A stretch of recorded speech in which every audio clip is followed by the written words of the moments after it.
Hello guys, ഞാനിന്ന് വന്നിട്ടുള്ളത് ഒരു ഈസി ഹണി കേക്കിൻ്റെ റെസിപ്പിയുമായിട്ടാണ്. അപ്പോൾ നമുക്ക് വേഗം തന്നെ വീഡിയോ കാണാം കേട്ടോ. എങ്ങനെയാണ് ഹണി കേക്ക് ഈസി ആയിട്ട് ഉണ്ടാക്കുക എന്നുള്ളത്. എല്ലാവർക്കും ഹണി കേക്ക് ഉണ്ടാക്കാനായിട്ട് മടിയാണല്ലേ, കാരണം ഒരുപാട് സമയം ഒരുപാട് പണിയെടുക്കണം അല്ലേ. പക്ഷേ ഇന്ന് ഞാൻ ഉണ്ടാക്കാൻ പോകുന്ന ഹണി കേക്ക് എല്ലാവർക്കും തന്നെ പെട്ടെന്ന് തന്നെ ഉണ്ടാക്കാൻ പറ്റുന്ന ഒരു ഹണി കേക്കാണ് കേട്ടോ. അപ്പോൾ അതിന് വേണ്ടിയിട്ട് ഞാനിതേ ഒരു പാന് ചൂടാക്കാനായിട്ട് വെച്ചിട്ടുണ്ട്. വളരെ സ്ലോ ആയിട്ടുള്ള ഫ്ലെയിമിൽ തന്നെ നമുക്ക് ഈ പാന് ചൂടാക്കാനായിട്ട് വയ്ക്കുക. അപ്പോൾ അതിലോട്ട് നമുക്കിത് ഇത്രയും പോർഷൻ മാത്രം, അതായത് കുറച്ച് പോർഷൻ നമുക്ക് ബട്ടർ മാറ്റി വെക്കണം. അത് നമുക്ക് യൂസ് ചെയ്യേണ്ട ആവശ്യമില്ല, പിന്നീട് വേറെ എന്തെങ്കിലും കാര്യത്തിന് വേണ്ടി യൂസ് ചെയ്യാം. അപ്പോൾ ഇത്രയും പോർഷൻ മാത്രം ബട്ടർ നമുക്ക് എന്തിനു വേണ്ടിയിട്ട് എടുക്കാം, നമുക്ക് ഹണി കേക്കിന് വേണ്ടിയിട്ട് യൂസ് ചെയ്യാം കേട്ടോ. അപ്പം ഇനി നമുക്ക് ഈ ബട്ടർ മെൽറ്റ് ആവാനായിട്ട് വെയിറ്റ് ചെയ്യാം. നന്നായിട്ട് ചൂടായിട്ടുള്ള ഈ ഒരു പാന് നന്നായിട്ട് സിമ്മാക്കി കൊടുക്കുക. അതിനുശേഷം നമുക്ക് ഈ ബട്ടറിനെ ഒന്ന് മെൽറ്റാക്കി കൊടുക്കുക. റൂം ടെമ്പറേച്ചറിൽ ഇരുന്നിട്ടുള്ള ബട്ടറാണ് കേട്ടോ ഇത്. നമ്മൾ ഫ്രീസറിൽ വെച്ചിട്ടുള്ള ബട്ടർ അല്ല, ഇത് റൂം ടെമ്പറേച്ചറിൽ ഉള്ള ബട്ടറാണ്. അപ്പോൾ പെട്ടെന്ന് തന്നെ നമുക്ക് ഈ ഒരു ബട്ടർ മെൽറ്റായി കിട്ടും. അതിനുശേഷം നമുക്ക് ഇതിലേക്ക് 1 കപ്പ് ഷുഗർ കൂടി ആഡ് ചെയ്യാം കേട്ടോ. ഷുഗർ ആഡ് ചെയ്തതിന് ശേഷം നമ്മളിത് നന്നായിട്ട് മിക്സ് ചെയ്ത് കൊടുക്കുക. ഷുഗർ നന്നായി മെൽട്ടായി വരുന്നവരെ നമുക്കിതിങ്ങനെ നന്നായി ഒന്ന് മിക്സ് ചെയ്ത് കൊടുക്കണം. നമ്മൾ പ്രത്യേകം ശ്രദ്ധിക്കേണ്ട കാര്യം ലോ സിമ്മിൽ തന്നെ ഇട്ട് വെക്കണം എന്നാണ്. ഒരിക്കലും നമ്മളെ ഫ്ലെയിം കൂട്ടി കൊടുക്കരുത്. അങ്ങനെയാണെങ്കിൽ നമ്മുടെ ഷുഗറൊക്കെ കാരമലൈസ് ആയി പോകും കേട്ടോ. അപ്പോൾ നമുക്ക് ആ ഒരു ടെക്സ്ചർ ഇപ്പോൾ നമുക്ക് ആവശ്യമില്ല. ഇപ്പോൾ നമുക്ക് നന്നായിട്ടൊന്ന് മെൽറ്റ് ആവണത് വരെ ഒന്ന് വെയിറ്റ് ചെയ്യാം കേട്ടോ. അപ്പോൾ ബട്ടറും ഷുഗറും കൂടി മെൽട്ടായി കഴിഞ്ഞാൽ നമുക്കിതിലോട്ട് ഒരു തവി ഹണി ആഡ് ചെയ്ത് കൊടുക്കാം. ഹണിയാണ് നമ്മുടെ ഈ കേക്കിൻ്റെ മെയിൻ ഇൻഗ്രീഡിയൻറ്റ്. ഇതിൻ്റെ പേര് തന്നെ ഹണി കേക്കാണ്. അപ്പോൾ നമുക്ക് അതിലോട്ട് ഒരു തവി ഹണി ആഡ് ചെയ്ത് കൊടുക്കുക. എന്നിട്ട് നമ്മൾ ഏറ്റവും ലോ ഫ്ലെയിമിൽ വെച്ചിട്ട് തന്നെ ഇതിനെ നന്നായിട്ട് മിക്സ് ചെയ്ത് കൊടുക്കുക കേട്ടോ. അപ്പോൾ ഇതെല്ലാം കൂടി നന്നായിട്ട് മിക്സ് ചെയ്യുക. ഒരു 2 മിനിറ്റോളം തന്നെ നമുക്കിതിനെ നന്നായിട്ട് മിക്സ് ചെയ്ത് കൊടുക്കുക കേട്ടോ. അതിനുശേഷം നമുക്ക് അതിലോട്ട് ഒരു സ്പൂണ് വാനില എസൻസും കൂടി ആഡ് ചെയ്ത് കൊടുക്കുക. അതിന് ശേഷം ഒരു 2 മിനിറ്റ് ഇത് നന്നായിട്ട് തിളപ്പിച്ചെടുക്കതേ ഇതുപോലെയുള്ള ഒരു പരുവത്തിൽ നമുക്കിതിലോട്ട് ഒരു സ്പൂണ് ബേക്കിംഗ് സോഡ ആഡ് ചെയ്ത് കൊടുക്കുക. ബേക്കിംഗ് സോഡ ആഡ് ചെയ്ത് കൊടുക്കുമ്പോൾ ഇങ്ങനെ കുറച്ച് കുറച്ചായി ഇട്ടിട്ട് വേണം ആഡ് ചെയ്ത് കൊടുക്കാൻ. മാത്രമല്ല കൈവിടാതെ ഇളക്കി കൊടുക്കണം കേട്ടോ. ഈ ബേക്കിംഗ് സോഡ ആഡ് ചെയ്തതിന് ശേഷം വെറും 2 മിനിറ്റ്, വേണമെങ്കിൽ ഒന്ന് അലാറം എന്തെങ്കിലും വെച്ചോ, ഒരു 2 മിനിറ്റ് മാത്രം നമുക്കിതിന് നന്നായിട്ട് ഇതുപോലെ ഒന്ന് മിക്സ് ചെയ്ത് കൊടുക്കുക കേട്ടോ. ബേക്കിംഗ് സോഡ ഇട്ടതിന് ശേഷം നമുക്ക് പെട്ടെന്ന് തന്നെ നമ്മുടെ ഈ ഒരു മിക്സ്ചറിൻ്റെ കളറ് മാറിയിട്ട് കാരമലൈസ് ആയിട്ട് വരും. അപ്പോൾ ഷുഗറൊക്കെ നന്നായിട്ട് കാരമലൈസ് ആയിട്ട് നമ്മുടെ ഈ ഒരു ടെക്സ്ചറിൻ്റെ കളറ് ഫുള്ള് ചേഞ്ച് ആയിട്ട് ഈ ഒരു കളറ് ഷെയ്ഡിലേക്ക് മാറണം. അതിനുശേഷം നമുക്ക് ഫ്ലെയിം ഓഫ് ചെയ്ത് കൊടുക്കാം കേട്ടോ. ഫ്ലെയിം ഓഫ് ആക്കിയതിന് ശേഷം നമ്മൾ ഇതുപോലെ ഒന്നിങ്ങനെ മിക്സ് ചെയ്ത് കൊടുക്കണം. അല്ല എന്നുണ്ടെങ്കിൽ അതിൻ്റെ ചൂടാറിയിട്ട് പെട്ടെന്ന് തന്നെ ഇത് കട്ടിയായി പോവും. അപ്പോൾ അതിന് വേണ്ടിയിട്ട് ജസ്റ്റ് ഇങ്ങനെ ഇടയ്ക്കിടയ്ക്കൊന്ന് ഇളക്കി കൊടുക്കണം കേട്ടോ. ഇനി അതിനുശേഷം നമുക്കൊരു മിക്സീൻ്റെ ജാർ എടുത്തതിന് ശേഷം അതിൽ 3 എഗ്ഗ് പൊട്ടിച്ചൊഴിച്ചിട്ട് നന്നായിട്ടൊന്ന് മിക്സിയിൽ അടിച്ചെടുക്കുക. അടിച്ചെടുക്കുന്നത് കട്ടയൊന്നും ഇല്ലാതിരിക്കാൻ വേണ്ടിയിട്ട്. നമ്മൾ കയ്യിൽ എത്ര മിക്സ് ചെയ്താലും ആ ഒരു കട്ട കൂടാതെ നമുക്ക് എഗ്ഗ് എടുക്കാനായിട്ട് ഭയങ്കര ബുദ്ധിമുട്ടായിരിക്കും. അപ്പോൾ അതുകൊണ്ട് 3 എഗ്ഗും ഇതുപോലെ മിക്സിയുടെ ജാറിലിട്ടിട്ട് നന്നായിട്ടൊന്ന് ബ്ലെൻഡ് ചെയ്ത് കൊടുക്കുക. ഇനിയിപ്പോൾ മിക്സിയുടെ ജാറ് അല്ല നമുക്ക് യൂസ് ചെയ്യാൻ എളുപ്പം, നമുക്ക് വിസ്കോ അങ്ങനെ എന്തെങ്കിലും വെച്ചിട്ടാണ് മിക്സ് ചെയ്യാൻ എളുപ്പം എന്നുണ്ടെങ്കിൽ നിങ്ങൾക്ക് അങ്ങനെയും ചെയ്യാവുന്നതാണ് കേട്ടോ. ഞാനിപ്പോൾ ഇവിടെ മിക്സിയുടെ ജാറിലിട്ടിട്ട് എഗ്ഗ് നന്നായി ബ്ലെൻഡ് ചെയ്ത് എടുത്തിട്ടുണ്ട്. അത് നമുക്കൊരു ബൗളിലോട്ട് മാറ്റാം. അതിനുശേഷം നമ്മൾ നേരത്തെ റെഡിയാക്കി വെച്ചിട്ടുള്ള ബട്ടറിൻ്റെയും ഷുഗറിൻ്റെ മിക്സ് കൂടി നമുക്കിതിലോട്ട് ആഡ് ചെയ്ത് കൊടുക്കാം. ആഡ് ചെയ്ത് കൊടുത്തതിന് ശേഷം അത് ലൈറ്റ് ചൂടുണ്ടെന്ന് ഉറപ്പ് വരുത്തുക. കാരണം ചൂടാറിക്കഴിഞ്ഞ് കഴിഞ്ഞാൽ ഒരുപാട് കട്ടിയായി പോകും. കണ്ടില്ലേ, ഇപ്പോൾ തന്നെ നന്നായി കട്ടിയായിട്ടുണ്ട്. ലൈറ്റ് ചൂടുണ്ടായിട്ട് തന്നെയാണ് ഇങ്ങനെ കട്ടി. അപ്പോൾ നിങ്ങൾ നല്ല ചൂടാറിയിട്ടുണ്ടെങ്കിൽ ഇത് രണ്ടും കൂടി നമുക്ക് മിക്സ് ചെയ്യാനായിട്ട് ഭയങ്കര ബുദ്ധിമുട്ടാണ്. അപ്പോൾ ഞാൻ എടുത്തിട്ടുള്ള ടൈം ആകെ ആ എഗ്ഗ് മിക്സിയുടെ ജാറിലിട്ടിട്ടൊന്ന് ബ്ലെൻഡ് ചെയ്യണ ആ ഒരു ടൈം മാത്രമേ എടുത്തിട്ടുള്ളൂ. അത്രയും ടൈം മതി. ഒരുപാട് ടൈം വെച്ച് കഴിഞ്ഞാൽ ഇത് പെട്ടെന്ന് തന്നെ ആറിപ്പോവും. പിന്നെ നമുക്കിത് രണ്ടും കൂടിയിട്ട് മിക്സ് ചെയ്യാനായിട്ട് ഭയങ്കര ബുദ്ധിമുട്ടായിരിക്കും. അതുപോലെ തന്നെ ഇത് ഒരുപാട് ചൂട് കൊടുക്കണേയും നമുക്ക് മിക്സ് ചെയ്യാൻ പറ്റില്ല. കാരണം എഗ്ഗാണ്. എഗ്ഗ് കുറച്ച് ചൂട് തട്ടിക്കഴിഞ്ഞ് കഴിഞ്ഞാൽ വെന്ത് പോകും. പിന്നെ നമുക്കൊരിക്കലും ആ ഒരു ഈ ഒരു ടെക്സ്ചർ കിട്ടില്ല. അപ്പോൾ ഇതുപോലെ നന്നായിട്ടൊന്ന് മിക്സ് ചെയ്തെടുക്കുക കേട്ടോ. അപ്പോൾ ഇത് കറക്റ്റ് പെർഫെക്റ്റ് ആണ്.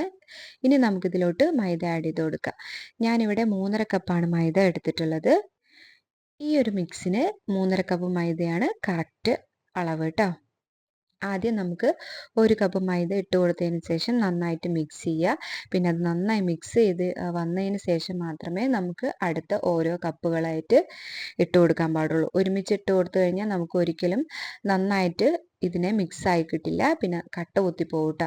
അപ്പോൾ നമ്മൾ ഇങ്ങനെ കുറച്ച് കുറച്ച് മൈദയായിട്ട് ഇട്ട് കൊടുത്തതിന് ശേഷം നമുക്കിതിനെ ഇങ്ങനെ മിക്സാക്കി എടുക്കാം. അതുപോലെ തന്നെ നമ്മൾ മൈദ എടുക്കുമ്പോൾ നന്നായിട്ട് അരിച്ചെടുത്തതിന് ശേഷം മാത്രം മൈദ യൂസ് ചെയ്യാനായിട്ട് ശ്രദ്ധിക്കുക.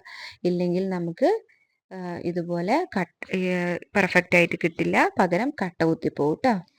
ഓരോ കപ്പ് മൈദ ആഡ് ചെയ്ത് കൊടുത്തതിന് ശേഷം നമുക്ക് ഈ സ്പാച്ചില വെച്ച് തന്നെ മിക്സ് ചെയ്ത് കൊടുക്കാം. നമുക്ക് ഒരിക്കലും നമ്മുടെ കൈ യൂസ് ചെയ്തിട്ട് മിക്സ് ചെയ്ത് കൊടുക്കേണ്ട ആവശ്യമില്ല. കൈ യൂസ് ചെയ്ത് മിക്സ് ചെയ്ത് കൊടുക്കുകയാണെങ്കിൽ നമ്മുടെ കയ്യിലൊക്കെ ഒട്ടിപ്പിടിക്കാനായിട്ട് ചാൻസ് കൂടുതലാണ്. അപ്പോൾ ഇത് നന്നായിട്ട് മിക്സ് ചെയ്തതിന് ശേഷം മാത്രം നമുക്ക് കൈ യൂസ് ചെയ്തിട്ട് ജസ്റ്റ് ഒന്ന് കുഴച്ച് കൊടുക്കുക. അത് നിർബന്ധമുള്ള കാര്യമല്ല, വേണമെന്നുണ്ടെങ്കിൽ മാത്രം അങ്ങനെ ചെയ്താൽ മതി. ഞാൻ സാധാരണ കൈ വെച്ച് കുഴയ്ക്കാറില്ല. ഈ സ്പാച്ചില വെച്ച് തന്നെ ജസ്റ്റ് ഒന്നിങ്ങനെ ഇളക്കി കൊടുക്കുക മാത്രമേ ചെയ്യാറുള്ളൂ.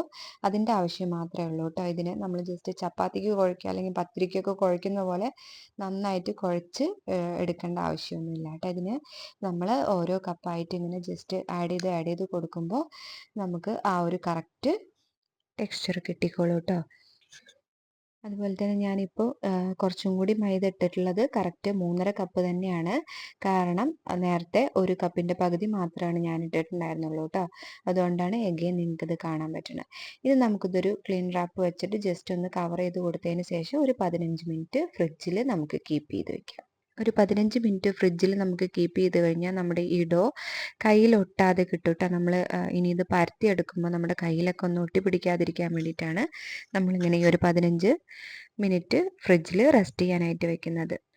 അപ്പോൾ ഈ ഒരു സമയത്ത് നമുക്ക് ഷുഗർ സിറപ്പ് ഉണ്ടാക്കാം കേട്ടോ. സാധാരണ നമ്മൾ കേക്ക് ഉണ്ടാക്കുന്ന ഷുഗർ സിറപ്പല്ല നമ്മൾ ഇതിന് വേണ്ടി യൂസ് ചെയ്യുക. അപ്പോൾ അതിന് വേണ്ടിയിട്ട് നമ്മൾ ആദ്യം ഷുഗറിനെ കാരമലൈസ് ചെയ്തെടുക്കണം. അതിന് വേണ്ടിയിട്ട് 2 ടേബിൾ സ്പൂൺ ഷുഗർ ആഡ് ചെയ്ത് കൊടുക്കുക. ഒരു പാത്രത്തിലേക്ക് നന്നായിട്ട് പാന് ചൂടായതിന് ശേഷം മാത്രം ഈ ഒരു ഷുഗർ ആഡ് ചെയ്ത് കൊടുക്കുക കേട്ടോ. എന്നിട്ട് ഈ ഷുഗർ ഒന്ന് ചൂടായി വരുന്ന ഈ ഒരു സമയത്ത് നമുക്കിതിലേക്ക് 1 സ്പൂണ് നമ്മുടെ ഹണി കൂടി ആഡ് ചെയ്ത് കൊടുക്കുക കേട്ടോ. ഇനി നമുക്കിത് രണ്ടും കൂടിയിട്ട് നന്നായിട്ട് മിക്സ് ചെയ്ത് കൊടുത്തതിന് ശേഷം കാരമലൈസ് ആവാൻ വേണ്ടിയിട്ട് വെയിറ്റ് ചെയ്യാം. ഒരു 3 മിനിറ്റ് വെയിറ്റ് ചെയ്താൽ തന്നെ നമുക്ക് ഈ ഒരു പരുവത്തിൽ നമ്മുടെ ഈ ഷുഗർ കുറച്ച് മാത്രമല്ലേ ഉള്ളൂ, അതുകൊണ്ട് ഈ ഒരു പരുവത്തിൽ കിട്ടും. അതിലോട്ട് നമുക്ക് കുറച്ച് വാട്ടർ കൂടി ആഡ് ചെയ്യാം കേട്ടോ. ഇനി ഇത് രണ്ടും കൂടി നന്നായി മിക്സ് ചെയ്തതിന് ശേഷം ഇതാണ് നമ്മുടെ ഷുഗർ സിറപ്പായിട്ട് നമ്മൾ യൂസ് ചെയ്യുന്നത്. ഈ ഒരു പരുവം, അതായത് ഇങ്ങനെ ഒന്ന് തിളച്ച് വന്നു കഴിഞ്ഞാൽ നമുക്ക് നമ്മുടെ ഫ്ലെയിം ഓഫ് ചെയ്ത് കൊടുക്കാം കേട്ടോ. നമ്മുടെ ഷുഗർ സിറപ്പ് ഇവിടെ റെഡി ആയിട്ടുണ്ട്. ഹണി കേക്കിന് വേണ്ടിയിട്ട് നമ്മൾ ഈ ഒരു ടൈപ്പ് ഷുഗർ സിറപ്പാണ് സാധാരണ ഉണ്ടാക്കാറ് കേട്ടോ. ഇനി ഞാനിത് ഇവിടെ ഒരു ബൗളിലോട്ട് ഒരു 3/4 കപ്പ് വിപ്പിംഗ് ക്രീം ആഡ് ചെയ്ത് കൊടുക്കുന്നുണ്ട്. അതിൻ്റെ കൂടെ തന്നെ നമുക്ക് കുറച്ച് കണ്ടൻസ്ഡ് മിൽക്കും കൂടി ഇട്ടതിന് ശേഷം ഈ ഒരു ക്രീമിനെ നന്നായി ബീറ്റ് ചെയ്ത് കൊടുക്കുക കേട്ടോ. അപ്പോൾ ഈ ഒരു പരുവം വരെ നമുക്ക് ക്രീമിനെ ബീറ്റ് ചെയ്തെടുക്കാം കേട്ടോ. അപ്പോൾ നമ്മുടെ ഡോ ഇവിടെ നന്നായി തണുത്ത് വന്നിട്ടുണ്ട്. ഇനി നമ്മുടെ കയ്യിലൊന്നും ഇത് ഒട്ടിപ്പിടിക്കില്ല കേട്ടോ. ഈ ഒരു പരുവായിട്ടുണ്ടാവും. അപ്പോൾ നമുക്കിതിനെ ഇതുപോലെയുള്ള ബോൾസ് ആക്കിയതിന് ശേഷം നമുക്ക് ഇതുപോലെ ഒരു ചപ്പാത്തി പലകയിലിട്ടിട്ട് ചപ്പാത്തി പരത്തുന്ന രീതിയിൽ തന്നെ നമുക്കൊന്ന് പരത്തിയെടുക്കാം. ഇത് പരത്തിയെടുക്കുമ്പോൾ അത്യാവശ്യം പൊടിയിട്ടതിന് ശേഷം മാത്രം പരത്തിയെടുക്കാനായിട്ട് ശ്രദ്ധിക്കുക. കാരണം അത്യാവശ്യം പൊടിയില്ലെങ്കിൽ ഇത് ഒട്ടിപ്പിടിക്കാനായിട്ട് ചാൻസ് വളരെ കൂടുതലാണ്. അതുപോലെ ചപ്പാത്തി അരിക്കൊക്കെ പൊട്ടി വരുന്നത് പോലെ ഇതൊരിക്കലും പൊട്ടി വരില്ല. അങ്ങനെ പൊട്ടി വന്നിട്ടുണ്ടെങ്കിൽ നമ്മുടെ ഈ ഒരു ഡോ കറക്റ്റ് മിക്സ് എന്തെങ്കിലും പ്രശ്നമായിട്ടുണ്ട് എന്നാണ് അതിൻ്റെ അർത്ഥം. ഇപ്പോൾ കണ്ടില്ലേ, എല്ലാ സൈഡും ഒരുപോലെ നല്ല നീറ്റായിട്ട് വന്നിട്ടുണ്ടാവും. എന്നാൽ മാത്രമാണ് നമുക്ക് നല്ലൊരു കേക്ക് ബേക്ക് ചെയ്തെടുക്കാൻ കഴിയുള്ളൂ കേട്ടോ. അപ്പോൾ ഇതുപോലെ ഞാനൊന്ന് പരത്തി എടുത്തിട്ടുണ്ട്. ഇനി ഒരു സ്ക്വയറോ അല്ലെങ്കിൽ ഇതുപോലുള്ള ഒരു ഫോർക്കോ വെച്ചിട്ട് ഇതുപോലെ നന്നായിട്ട് ഹോളിട്ട് കൊടുക്കുക കേട്ടോ. നമ്മൾ പിസ്സയൊക്കെ ഉണ്ടാക്കാൻ വേണ്ടിയിട്ട് ഹോളിട്ട് കൊടുക്കില്ലേ, അതുപോലെ ജസ്റ്റ് ഇതിലൊന്ന് ഇങ്ങനെ ഹോളിട്ട് കൊടുക്കുക. ഇനിയിപ്പോൾ ഇതിനെ എല്ലാം ഒരേ ഷേപ്പിൽ തന്നെ കിട്ടാനായിട്ട് ഞാനിതാ ഒരു ലിഡ് എടുത്തിട്ടുണ്ട്. നിങ്ങൾക്ക് ഇഷ്ടമുള്ള ഒരു ലിഡ്, ഒരു ഷേപ്പിലുള്ള ലിഡ്, ഇനിയിപ്പോൾ സ്ക്വയർ ആണെങ്കിൽ സ്ക്വയർ, അല്ല സർക്കിൾ ആണെങ്കിൽ സർക്കിൾ, നിങ്ങളുടെ ഇഷ്ടത്തിനനുസരിച്ചിട്ട് ഒരു ലിഡോ അല്ലെങ്കിൽ കത്തി വെച്ചിട്ട് കറക്റ്റ് ഇതിൽ കട്ട് എന്തെങ്കിലും ചെയ്യാം കേട്ടോ. അപ്പം ഞാനിവിടെ ലിഡാണ് എടുത്തിട്ടുള്ളത്. ഇതുപോലെ കറക്റ്റ് ഷേപ്പിൽ എല്ലാതും നമ്മളിതുപോലെ പരത്തിയതിന് ശേഷം ഇങ്ങനെ കട്ട് ചെയ്തെടുക്കാം കേട്ടോ. ഈ ഒരു തിക്നെസ്സാണ് നമുക്ക് ഈ ഒരു കേക്ക് ബേക്ക് ചെയ്യാനായിട്ട് വേണ്ടത് കേട്ടോ. അതുപോലെ എല്ലാം തന്നെ പരത്തിയെടുക്കുക കേട്ടോ. ഒപ്പം പരത്തലും ചുടലും കൂടി വേണമെങ്കിൽ ചെയ്യാം. സാധാരണ ചപ്പാത്തിയൊക്കെ ചുടുന്നത് പോലെ തന്നെ നമുക്ക് അങ്ങനെ ചെയ്യാവുന്നതുമാണ്. അല്ലെങ്കിൽ നമുക്ക് എല്ലാം പരത്തിയെടുത്തതിന് ശേഷം ചുട്ടെടുക്കാവുന്നതാണ് കേട്ടോ. ഞാനിവിടെ ഒരു പാന് ഇവിടെ ചൂടാക്കാനായിട്ട് റെഡിയാക്കി വെച്ചിട്ടുണ്ട്. അപ്പോൾ നന്നായി ചൂടായതിന് ശേഷം മാത്രം നമ്മൾ ഈ പരത്തി വെച്ചിട്ടുള്ള ഈ ഒരു കേക്ക് നമുക്കിതിലോട്ട് ബേക്ക് ചെയ്യാനായിട്ട് ഇട്ട് കൊടുക്കാം കേട്ടോ. ഇത് ഇത്തിരി വലിയ പാൻ ആയതുകൊണ്ട് തന്നെ വേണമെങ്കിൽ ഒരെണ്ണത്തിൻ്റെ കൂടെ തന്നെ 2 3 ഒക്കെ നമുക്ക് ബേക്ക് ചെയ്ത് എടുക്കാവുന്നതാണ്. നിങ്ങൾക്ക് നിങ്ങളുടെ സൗകര്യത്തിനനുസരിച്ചിട്ട് ബേക്ക് ചെയ്ത് എടുക്കാവുന്നതാണ് കേട്ടോ. അപ്പോൾ ഓവൻ ഇല്ല എന്ന് വെച്ചിട്ട് നമുക്ക് ഈ ഒരു കേക്ക് ഉണ്ടാക്കാനായിട്ട് ബുദ്ധിമുട്ടേണ്ട ആവശ്യമില്ല. അതുപോലെ തന്നെ നമ്മൾ ഗ്യാസിൽ തന്നെ എക്സ്ട്രാ ഓവൻ സെറ്റ് ചെയ്യുമല്ലോ. ഓവൻ ഇല്ലാതെ തന്നെ നമ്മൾ ഉപ്പൊക്കെ ഇട്ടിട്ട് അതിൻ്റെ ആവശ്യം ഈ ഒരു കേക്കിന് വരുന്നില്ല കേട്ടോ. ജസ്റ്റ് നമ്മൾ എങ്ങനെയാണോ ചപ്പാത്തി ചുട്ടെടുക്കുന്നത് അതേ രീതിയിൽ നമുക്ക് ഈ ഒരു കേക്കിൻ്റെ ബേസിനെ ചുട്ടെടുക്കാവുന്നതാണ്. അപ്പോൾ ഇത് കാണുമ്പോൾ തന്നെ അറിയാം നല്ല സോഫ്റ്റ് ആയിട്ടാണ് കേട്ടോ ഉള്ളത്. അപ്പോൾ അതുപോലെ തന്നെ നന്നായിട്ട് സോഫ്റ്റ് ആയിട്ടുള്ള ഈ ഒരു കേക്കിനെ ഓരോന്നും ഇതുപോലെ നന്നായിട്ട് ചുട്ടെടുക്കുക. 2 സൈഡും നന്നായിട്ട് വെന്ത് വന്നു എന്ന് നമുക്ക് ഉറപ്പാവണം. അതായത് ഒരു 1.5 മിനിറ്റോളം നമുക്ക് ഈ ഒരു കേക്കിനെ ബേക്ക് ചെയ്യാനായിട്ട് വെക്കുക കേട്ടോ. ഞാനിവിടെ വലിയൊരു പാൻ ആയതുകൊണ്ടാണ് ഇങ്ങനെ 2 എണ്ണമൊക്കെ ഇട്ട് ചുട്ടെടുക്കുന്നത്. നിങ്ങൾ നിങ്ങളുടെ സൗകര്യത്തിനനുസരിച്ചിട്ട് എത്ര എണ്ണമാണെന്ന് വെച്ചാലും അതിനനുസരിച്ചിട്ട് ചുട്ടെടുക്കാവുന്നതാണ്. ഇതുപോലെ 2 സൈഡും തിരിച്ചിട്ട് കൊടുത്തതിന് ശേഷം നന്നായിട്ട് കുക്ക് ചെയ്തെടുക്കണം കേട്ടോ. ഇത് കുക്ക് ചെയ്തെടുത്തിട്ടില്ലെങ്കിൽ അതിൻ്റെ ഉള്ളിൽ വെന്ത് വരാനായിട്ട് ബുദ്ധിമുട്ടായിരിക്കും. പക്ഷേ ഇതിന് ഒരുപാട് സമയമൊന്നും വേണ്ടി വരില്ല. കുറച്ച് സമയത്തിനുള്ളിൽ തന്നെ നമുക്കിത് നന്നായിട്ട് വെന്ത് വരുന്നതാണ്. അതുപോലെ തന്നെ ഒരു ബേസിനെ നമുക്ക് നന്നായിട്ട് കുറച്ചധികം സമയം ഗ്യാസിൽ വെച്ചിട്ട് ഒന്ന് എടുക്കാവുന്ന കാരണം അതിനെ നമുക്കൊന്ന് പൊടിച്ചെടുക്കാൻ വേണ്ടിയിട്ട് ഒന്നുകൂടി കട്ടിയാവാൻ വേണ്ടിയിട്ടാണ് കേട്ടോ. കുറച്ച് അധിക സമയം നമ്മൾ ഗ്യാസിൽ വെച്ചിട്ട് ബേക്ക് ചെയ്തെടുക്കേണ്ടത്. അതേ കണ്ടില്ലേ, ഞാൻ ഒരെണ്ണം മാത്രം കുറച്ചധികം നേരം വെച്ചപ്പോൾ ഈ ഒരു ബിസ്ക്കറ്റിൻ്റെ ഈ ഒരു ഷേപ്പിലായിട്ട് നമുക്ക് കിട്ടിയിട്ടുണ്ട്. ബിസ്ക്കറ്റിൻ്റെ ഷേപ്പിലല്ല, ആ ഒരു ക്രഞ്ചിനെസ് നമുക്ക് കിട്ടിയിട്ടുണ്ട്. അപ്പോൾ അതിനെ നന്നായിട്ട് മിക്സിയിലിട്ടൊന്ന് പൊടിച്ചെടുക്കുക. ഇനി ഞാനിത് ഇവിടെ ഒരു കേക്കിൻ്റെ സ്റ്റാൻഡ് എടുത്തിട്ടുണ്ട്. നമ്മുടെ കേക്കുകളെല്ലാം ഞാനിതുപോലെ നന്നായിട്ട് ചുട്ടെടുത്തിട്ടുണ്ട് കേട്ടോ. കണ്ടില്ലേ, നല്ല സോഫ്റ്റ് ആയിട്ടുള്ള കേക്കുകളാണ്, കേക്കിൻ്റെ ബേസുകളാണ് കേട്ടോ ഇതെല്ലാം തന്നെ. അപ്പോൾ ഇതെല്ലാം തന്നെ ഞാൻ ചുട്ടെടുത്തിട്ടുണ്ട്. ഇനി നമുക്ക് ഓരോന്നായിട്ട് വെച്ചിട്ട് അറേഞ്ച് ചെയ്ത് കൊടുത്തിട്ട് നമുക്ക് ഈ ഒരു കേക്കിനെ നമുക്ക് ഫുള്ളായിട്ട് ഐസിങ് ചെയ്തെടുക്കാം കേട്ടോ. ആദ്യം നമ്മൾ ഒരു ബേസ് വെച്ച് കൊടുത്തിട്ടുണ്ട്. അതിന് മുകളിലായിട്ട് നമ്മൾ നേരത്തെ റെഡിയാക്കി വെച്ചിട്ടുള്ള ഷുഗർ സിറപ്പ് ഇതുപോലെ ഒന്ന് സ്പ്രെഡ് ചെയ്ത് കൊടുക്കുക. അതിനുശേഷം നമ്മൾ നേരത്തെ തന്നെ റെഡിയാക്കി വെച്ചിട്ടുള്ള നമ്മുടെ വിപ്പിംഗ് ക്രീമും കൂടി ഇതുപോലെ ഒന്ന് സ്പ്രെഡ് ചെയ്ത് കൊടുക്കുക. അതിനുശേഷം നമുക്ക് കുറച്ച് ഹണി കൂടി ആഡ് ചെയ്ത് കൊടുക്കുക കേട്ടോ. ഹണി കേക്ക് ആയതുകൊണ്ട് തന്നെ ഹണീൻ്റെ ഫ്ലേവർ നന്നായിട്ട് കിട്ടണം. അതിന് വേണ്ടിയിട്ടാണ് ഇങ്ങനെ ഹണി ആഡ് ചെയ്ത് കൊടുക്കണം. അങ്ങനെ എല്ലാ ലെയേഴ്സും നമുക്കിതുപോലെ തന്നെ ഐസിങ് ചെയ്തെടുക്കാം. നമുക്കിതിന് അത്രയും പെർഫെക്റ്റ് ആയിട്ട് തന്നെ ഐസിങ് ചെയ്തെടുക്കേണ്ട ആവശ്യമൊന്നുമില്ല കേട്ടോ. കാരണം നമ്മൾ നേരത്തെ പൊടിച്ച് വെച്ചിട്ടുള്ള ബേസ് അതുകൂടി ഉണ്ടല്ലോ, ആ ബേസിനെയും കൂടി നമുക്കിതിൻ്റെ മുകളിലായിട്ട് ഡെക്കറേറ്റ് ചെയ്ത് കൊടുക്കേണ്ടതായിട്ടുണ്ട്. അപ്പോൾ നമുക്കിതിനെ നന്നായിട്ട് പെർഫെക്റ്റ് ആയിട്ട് തന്നെ ചെയ്യണമെന്ന് യാതൊരു നിർബന്ധവുമില്ല. സൈഡ് മാത്രം ജസ്റ്റ് നമുക്ക് ഈ ഒരു സ്പാച്ചിലയോ അങ്ങനെ എന്തെങ്കിലും വെച്ചിട്ട് ഒന്ന് റെഡിയാക്കി എടുത്താൽ മതിയാകും.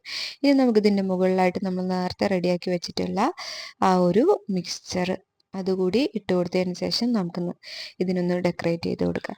ഇനി നമുക്കിതൊന്ന് കട്ട് ചെയ്ത് നോക്കാം. വളരെ ടേസ്റ്റി ആയിട്ടുള്ളൊരു ഹണി കേക്കാണിത്. അപ്പോൾ നിങ്ങളെല്ലാവരും തന്നെ ഇതൊന്ന് ട്രൈ ചെയ്ത് നോക്കണം കേട്ടോ. Thank you for watching. Bye bye.